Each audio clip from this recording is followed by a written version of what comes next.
નમસ્કાર વિદ્યાર્થી મિત્રો, બ્રાઇટ ફ્યુચર ટ્યુશન ક્લાસીસની યુટ્યુબ ચેનલમાં તમારું સ્વાગત છે. આજે આપણે ચેપ્ટર નંબર 1 ધોરણ 10 જેનું સ્વાધ્યાય 1.1 પાઠનું નામ છે વાસ્તવિક સંખ્યાઓ. એનો આપણે દાખલા નંબર 2 જે પૂર્ણાંકોની જોડીના ગુસા અને લસા આપણે શોધવાના, અને ગુસા અને લસા શોધ્યા પછી ગુસા અને લસા બંનેનો ગુણાકાર એના બરાબર બંને પૂર્ણાંકોનો ગુણાકાર, પૂર્ણાંકો એટલે આપણને જે સંખ્યા આપેલી હોય એ બંનેનો ગુણાકાર ગુસા અને લસાના ગુણાકાર જેટલો હોવો જોઈએ એ આપણે શીખીએ. તો અહીંયા આપણને દાખલા નંબર 2 નો પહેલો દાખલો આપે છે કે 26 અને 91 એનો આપણે અવયવ પાડીએ. તો 26 ના અવયવ પડશે 13 × 2, જ્યારે 91 ના અવયવ પડશે 13 × 7. અહીંયા આપણે લખી દીધા બંનેના અવયવ 26 અને 91. હવે જોઈએ તો લસા એટલે શું? તો લસા એટલે કે બંને સંખ્યાની અંદર જે આવેલી સંખ્યાઓ હોય એના અવયવ, પણ મોટી ઘાત. તો અહીંયા આપણે જોઈએ કે બંનેમાં આવેલી હોય એવી સંખ્યાઓ કઈ કઈ? તો એક તો 2 લખી દેવાની, 7 પણ લખી દેવાના, 13 તો બંનેમાં એક એક જ ઘાત છે, તો કોઈ પણ આપણે 13 અહીંયા એકવાર લખી દઈશું. આ બધી જ સંખ્યાઓનો ગુણાકાર કરવાનો, તો લસા આપણો થશે 182. જ્યારે ગુસા એટલે શું? તો ગુસાની અંદર આપણે જોવાનું બંનેમાં હોય એવું અને નાની ઘાત કોમન હોવું જોઈએ બંનેમાં. તો 13 એક એવી સંખ્યા છે જે બંનેમાં છે, તો આપણો ગુસા થશે 13. હવે આપણે પ્રશ્નની અંદર જોયું હતું કે આપણે શું કરવાનું, ગુસા અને લસા શોધ્યા પછી ગુસા ગુણ્યા લસા, તો આપણે જે લસા અને ગુસા બંનેનો ગુણાકાર કરીશું તો આપણને ફાઇનલ આન્સર મળશે 2366. આ સંખ્યા જે એ જ જવાબ આપણને તમે 26 × 91 કરશો તો પણ તમને જવાબ 2366 મળશે. સ્વાધ્યાય 1.1 દાખલા નંબર 2 નો બીજો દાખલો. અહીં આપણે જોયું 510 અને 92 એના અવિભાજ્ય અવયવો અને એનો લસા અને ગુસાનો ગુણાકાર એ આ બંનેના પૂર્ણાંકોના ગુણાકાર બરાબર થવો જોઈએ. અહીંયા આપણે જોઈએ 510 ના અવયવ પડે 255 × 2. 255 ના અવયવ 2 થી ના પડે તો આપણે 3 થી ભાગ પડે, 85 × 3 255. 85 ના અવયવ આપણે જોઈએ તો 3 થી ના પડે તો 5 થી ભાગ પડે તો 17 × 5 85, 17 × 7. એ જ રીતે અહીંયા 92 નો અવયવ આપણે પડે 46 × 92, 46 ના આપણે અવયવ પડે 23 × 46, 23 અવિભાજ્ય સંખ્યા જેનો ભાગ પડે અને 23.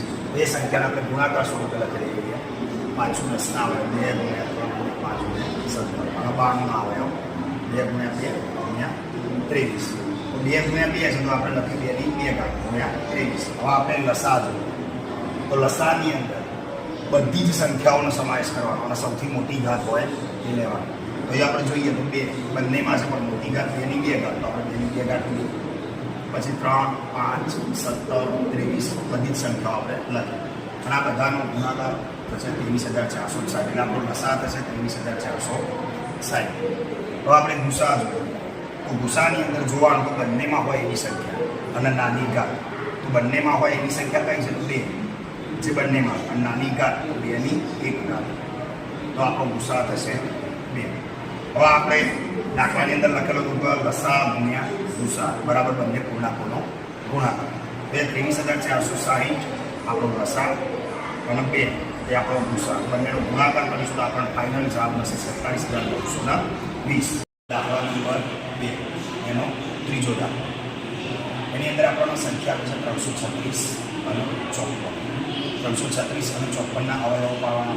336 ના આપણે અવયવ પાડીશું તેનો 2 થી આપણે ભાગ પાડીએ તો થશે 168 × 2. હવે 168 ના આપણે અવયવ પાડીએ તો 84 × 2. 84 ના પણ હજુ 2 થી ભાગ પડશે 42 × 84. 42 ના અવયવ પણ પડશે 21 × 42. હવે 21 ના અવયવ 2 થી પડશે નહીં, તો આપણે એના 3 થી ભાગ પાડીશું તો 7 × 3 = 21. આ 7 ના અવયવ 7 × 7. એવી રીતે આપણે 54 જોઈએ. 54 ના અવયવ 27 × 2. તો 27 ના અવયવ 2 થી નહીં પડે તો આપણે એના ભાગ પાડીશું 3 થી. 9 × 3 = 27. હવે 9 ના ભાગ પણ 3 થી પાડીશું આપણે 3 × 3 = 9. 3 અવિભાજ્ય સંખ્યા 3 × 3. હવે એ સંખ્યાના અવયવ આપણે અહીંયા ગુણાકાર સ્વરૂપે લખી દઈએ તો 2 × 3 × 7 તો 2 4 વખત છે તો આપણે લખીશું 2 ની 4 ઘાત ગુણ્યા 3 ગુણ્યા 7. એવી જ રીતે 54 ના અવયવ આપણે પાડીએ 2 અને 3 જગ્યાએ 3 વાપરો 3 ની 3 ઘાત. હવે આપણે લસા જોઈશું. તો લસાની અંદર આપણને ખબર છે કે સૌથી મોટી ઘાત અને બધી જ સંખ્યા. તો સૌથી મોટી ઘાત અહીંયા આપણે જોઈશું તો આ બંનેમાં 2 ની 4 ઘાત. તો 2 ની 4 ઘાત લઈશું. હવે અહીંયા 3 ની 1 ઘાત છે, અહીંયા 3 ની 3 ઘાત છે, તો 3 ની 3 ઘાત લઈશું અને 7. બરાબર. હવે આ સંખ્યાઓને આપણે જ્યારે ગુણાકાર કરીશું તો આપણને લસા મળશે 3024. હવે આપણે ગુસા જોઈએ. તો ગુસાની અંદર બંનેમાં હોય એવી સંખ્યા અને નાની ઘાત. બંનેમાં હોય એવી તો 2, નાની ઘાત છે 2 ની 1 ઘાત. એવી જ રીતે 3, 3 ની 1 ઘાત, 2 તરી 6. તો લસા ગુણ્યા ગુસા. તો લસા ગુણ્યા ગુસા કરીએ તો 3024 ગુણ્યા 6. તો જવાબ આપણો ફાઇનલ આવશે 28144.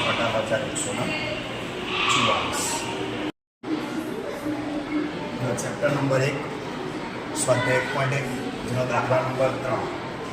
એની અંદર આપણા નીચે આપેલા જે પૂર્ણાંકો છે એના અવિભાજ્ય અવયવો કરવાના અને એની અંદરથી ગુસા અને લસા, ખાલી ગુસા અને લસા શોધવાનું છે. આગળના દાખલા નંબર 2 ની અંદર આપણે જે પૂર્ણાંકોનો ગુણાકાર કર્યો, લસા ગુસાનો ગુણાકાર કર્યો એવું આની અંદર કરવાનું નથી. ખાલી આપણા લસા અને ગુસા શોધવાનું. તો આપણે જોઈએ પહેલી જ સંખ્યા આપણને આપી છે 15, 12 અને 21. તો 12 ના અવયવ આપણે જોઈએ તો 6 નું 12, 6 ના અવયવ 3 નું 6. એવી જ રીતે 15 ના અવયવ આપણે પાડીએ તો 5, 3, 15. 21 ના અવયવ પાડીએ તો 7, 3, 21. તો ત્રણેય સંખ્યાઓને આપણે ગુણાકાર સ્વરૂપે દર્શાવીએ તો 12 2 નો વર્ગ ગુણ્યા 3, 15 2 નો 3 ગુણ્યા 5 અને 21 તો 3 ગુણ્યા 7. તો આપણે આની અંદર જોઈએ તો લસા, ત્રણેય સંખ્યાનો લસા શું થશે? તો લસા એટલે મોટી ઘાત અને આપેલી બધી જ સંખ્યાઓ. તો અહીંયા આપણે જોઈએ તો 2, 2 ની 2 ઘાત, 3 જોઈએ તો બધામાં કોમન જ છે 3 ની 1 ઘાત એટલે 3 આપણે લઈ લઈશું. પછી વધીશું તો 5 અને 7. આ ત્રણેય સંખ્યાઓ આપણે અહીંયા લખી દીધી. 2 નો વર્ગ ગુણ્યા 3 ગુણ્યા 5 ગુણ્યા 7. આ બધાનો જ્યારે સરવાળો આપણે ગુણાકાર કરીશું તો જવાબ આવશે 420, જે આપણો લસા થશે. અને ગુસાની અંદર આપણે જોઈએ તો ગુસા એટલે ત્રણે સંખ્યાઓમાં કોમન હોય એવું અને નાની ઘાત. તો નાની ઘાતમાં આપણે જોઈએ તો 3 ની 1 ઘાત, જે ત્રણેયમાં કોમન છે. તો આપણો ગુસા થશે 3. બરાબર. જો દાખલા નંબર 3 સ્વાધ્યાય 1.1 એના દાખલા નંબર 2 અને 3 એ આપણે એક જ સ્ક્રીનની અંદર બંને આવી ગયા નાના નાના દાખલા. તો આપણે જોઈએ 17, 23 અને 29 એનો ગુસા અને લસા આપણે શોધવાનો. તો 17 જે અવિભાજ્ય સંખ્યા તો 17 એકા 17, 23 પણ અવિભાજ્ય સંખ્યા 23 એકા 23, 29 પણ અવિભાજ્ય સંખ્યા તો 29 એકા 29. હવે ગુણાકાર સ્વરૂપે દર્શાવ્યા પછી આપણે લસા શોધીશું. તો લસાની અંદર જોઈએ તો 17, 23 અને 29 ત્રણ સંખ્યાઓ આપણે લઈ લેવા. તો ત્રણેયનો આપણે ગુણાકાર કરીશું તો આપણને લસા મળશે 11349. જ્યારે આપણે ગુસા જોઈશું તો ગુસા એટલે કે બંનેમાં હોય એવી સંખ્યા અને નાની ઘાત. બંનેમાં હોય એવી 1 છે, આપણો ગુસા થશે 1. એવી જ રીતે દાખલા નંબર 3 નો ત્રીજો દાખલો આપણે જ્યાં આપણે 8, 9 અને 25 એના આવે છે. તો 8ના આપણે ભાગ પાડીશું 2 ગુણ્યા 2 ગુણ્યા 2 એટલે કે 2 નો ઘન. એવી જ રીતે 9ના આપણે અવયવ પાડીશું તો 3 ગુણ્યા 3 એટલે કે 3 નો વર્ગ. પછી 5ના અવયવ આપણે પાડીશું 5 નહીં પણ અહીંયા 25. 25ના આપણે અવયવ પાડીશું તો 5 ગુણ્યા 5 જે થશે 5 નો વર્ગ. તો આપણે લસા જોઈશું. લસા એટલે કે બધી જ સંખ્યાઓ લઈ લેવાની. તો 2 નો ઘન, 3 નો વર્ગ, 5 નો વર્ગ. ત્રણેય સંખ્યાઓ લઈ લીધી આપણે અને ત્રણેયનો આપણે ગુણાકાર કરીશું તો જવાબ મળશે આપણને 1800. આ આપણો લસા. અને ગુસા એટલે કે બધામાં હોય એવું અને નાની ઘાત. બધામાં હોય એવું તો એકાઈ સંખ્યા નહીં, બરાબર, તો આવશે 1. આ આપણો દાખલા નંબર 3 નો ત્રીજો દાખલો.